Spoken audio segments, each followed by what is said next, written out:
কালকে আপনি যাবেন বাড়িতে শোরুমে গিয়ে একটা সোনার নেকলেস কিনবেন, আপনার ওয়াইফের জন্য সোনার নেকলেস কিনবেন শোরুমে গিয়ে। নমস্কার বন্ধুরা, আপনারা দেখছেন রিপোর্টার বাংলা। তো বন্ধুরা, পুলিশকে পুরো ধুয়ে দিচ্ছে জনসাধারণ।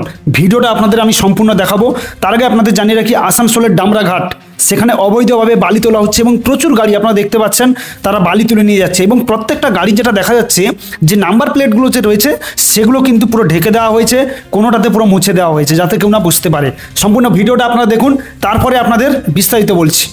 কালকে আপনি যাবেন বাড়িতে শোরুমে গিয়ে একটা সোনার নেকলেস কিনবেন, আপনার ওয়াইফের জন্য সোনার নেকলেস কিনবেন শোরুমে গিয়ে সোনার নেকলেস কিনবেন আপনার ওয়াইফের জন্য। এই নিয়ে গো, এই নাও সোনার হার, নিয়ে নাও। সাধারণ গরিব মানুষের মারা টাকা, সাধারণ মানুষকে মারা, আপনি একটা আপনার ওয়াইফকে সোনার নেকলেস হার দিবেন, উপহার দিবেন, উপহার দিবেন। তার সঙ্গে মমতা ব্যানার্জিকে একটু দেখে আসবেন ওইখানে গিয়ে পড়ে, বুঝলেন? আপনি বলছেন আপনি লিগ্যাল এটা সিস্টেমে চলছে, সিস্টেমে চললে তাহলে বালি গাড়িগুলো রাস্তা কেন ঢুকবে? বালিটা খালি কেন করা হবে? লিগ্যাল আছে সব আছে, খালি কেন দেখতে দেবেন কি দেবেন না? আমাকে বললেন যে আপনি আপনাকে আমাকে দেখতে দেবেন কি দেবেন না? আচ্ছা দেখুন, আমাকে দেখতে দেবেন কি দেবেন না? নাম্বার প্লেট দেখুন, দেখতে দেবেন কি দেবেন না? নাম্বার প্লেট দেখুন, এই যে দেখুন, এই যে দেখুন, আসুন দেখুন, এই যে নাম্বার প্লেট দেখুন, নাম্বার প্লেটটা স্যার এই নাম্বার প্লেট দেখুন, নাম্বার লেখা আছে এখানে, এখানে মোবাইল নাম্বার দেখাচ্ছেন নাকি? কোথায় আছে মোবাইল নাম্বার? এইভাবে মোবাইল নাম্বার, এটা নম্বর কোথায় আপনি দেখান, কি আছে আপনি পড়ে দেখান। 4154 আচ্ছা এইখানে দেখান, এই যে দেখান, এই যে মহারাজ আপনি দেখান, এখানে আসুন, এখানে দেখান, আসুন আসুন দেখান আপনি। আচ্ছা ওই গাড়ির চলুন, নাম্বার প্লেট দেখান। আচ্ছা বলছেন আপনি কেন ধমকি দিচ্ছেন স্যার? আপনি জবরদস্তি কথা বলছেন তো, আপনি জবরদস্তি কথা বলছেন, আপনি জবরদস্তি কথা বলছেন স্যার। স্যার আপনি জবরদস্তি কথা বলছেন, আপনি বলুন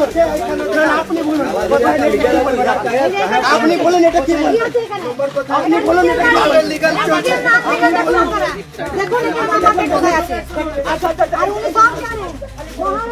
आधा घंटा লাগবে দেখি, ঠিক আছে आधा घंटा आधा কিছু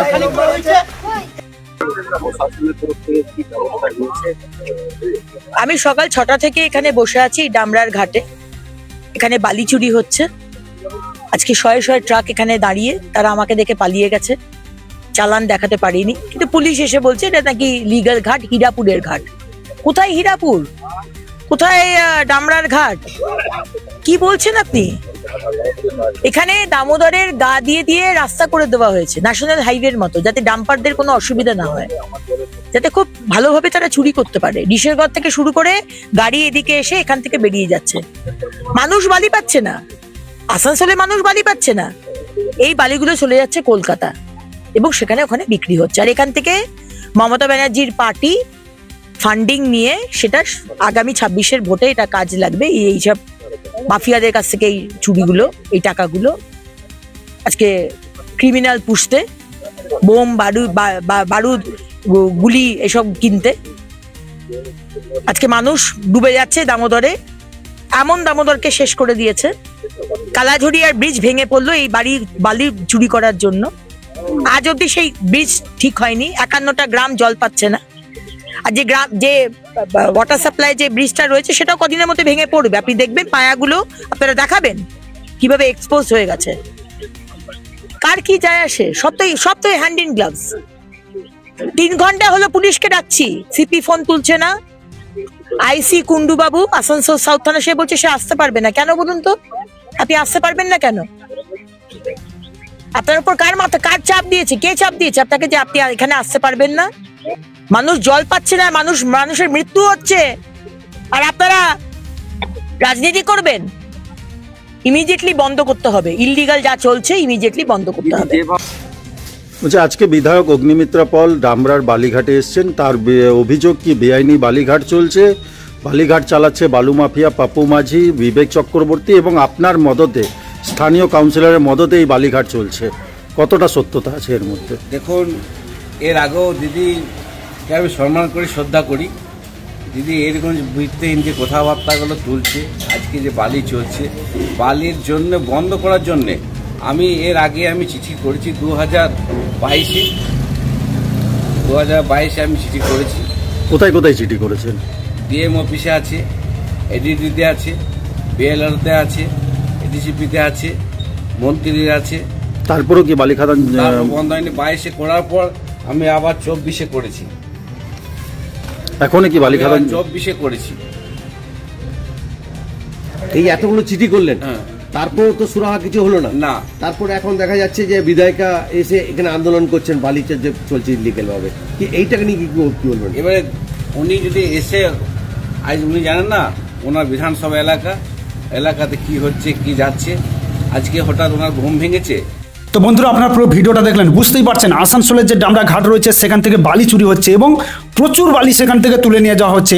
এবং লোকাল যে কাউন্সিলর রয়েছে তিনি কিন্তু সম্পূর্ণ বললেন যে আমরা ডিএমকেও চিঠি দিয়েছি, বিভিন্ন জায়গায় চিঠি দিয়েছি, কিন্তু কোনো কাজ হচ্ছে না।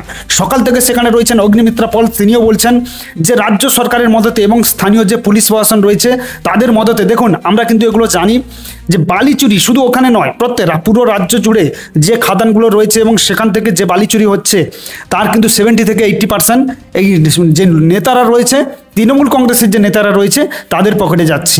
তারা কি করছে, এই রাজ্য থেকে অবৈধভাবে বালি তুলে পাচার করছে এবং রাজ্যে একের পর এক মানে সংকট সৃষ্টি করছে। রাজ্যে যে ঘর বাড়ি তৈরি হচ্ছে সেখানে দেখতে পাবেন এই বালির দাম কিন্তু প্রচুর। যখন কোনো ঘর বাড়ি কেউ তৈরি করতে যাচ্ছে বালির দাম কিন্তু প্রচুর হচ্ছে, অথচ খাদান থেকে এরা প্রচুর কম দামে কিন্তু বালি পাচার করে দিচ্ছে। এইভাবে রাজ্যে যা পরিস্থিতি এরা তৈরি করছে, মানে কোটি কোটি টাকার উপর দাঁড়িয়ে এই রাজ্য সরকার তারা কি করতে চাইছে, শুধুমাত্র ভোটের কাজে লাগানোর জন্য এবং মানুষদেরকে, মুসলিমদেরকে ভোটের কাজে যাতে ব্যবহার করা যায় তার জন্য তিনি এই কাজগুলো করে চলেছেন। পুরো রাজ্য তো আপনারা জানেন যে স্বাস্থ্য, শিক্ষা থেকে শুরু করে এমন কোনো ডিপার্টমেন্ট নেই যেখানে চুরি হয়নি এবং চুরি করা এদের একটা নেশা হয়ে দাঁড়িয়েছে।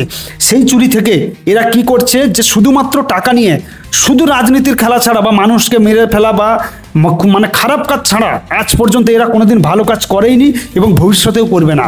এদের প্রত্যেকটা সময় আমরা দেখতে পাচ্ছি যে শিক্ষা পুরো চলে যাক তাতে এদের কিচ্ছু যায় আসে না, স্বাস্থ্য পুরো চলে যাক কিচ্ছু যায় আসে না।